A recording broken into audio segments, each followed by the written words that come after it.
দীর্ঘ প্রায় এক যুগ পর এখানে শান্তিবার বাজার রেল লাইন। এখান থেকে পেঁয়াজও খাওয়ার জন্য আসলাম। তোমাদের পেঁয়াজের টেস্টি দাও, আর দুটা দাও, আর দুটা দাও।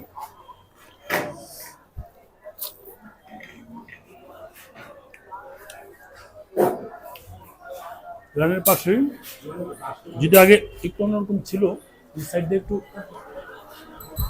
ছাপড়া তুলেছে এবং এই আগে এরকম ছিল না।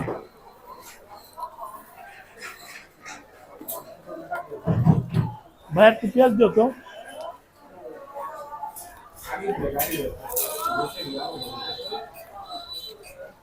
মজা পেলাম এই পেঁয়াজটা খেয়ে। একটু পেঁয়াজ দিও তো ভাই।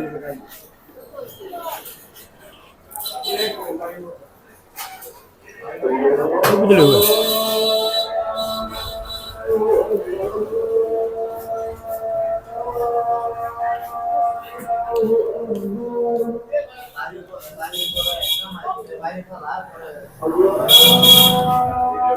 মানুষের গ্রামের বাজারে গিয়ে বিভিন্ন খাবার খায়। আমি ময়মনসিংহ শহর শান্তিবাড়া বাজারে এসে এটাকে যেহেতু আগে অনেক বাজার করতাম, এখন যদি আসা হয় না, তারপরেও ভালো লাগছে।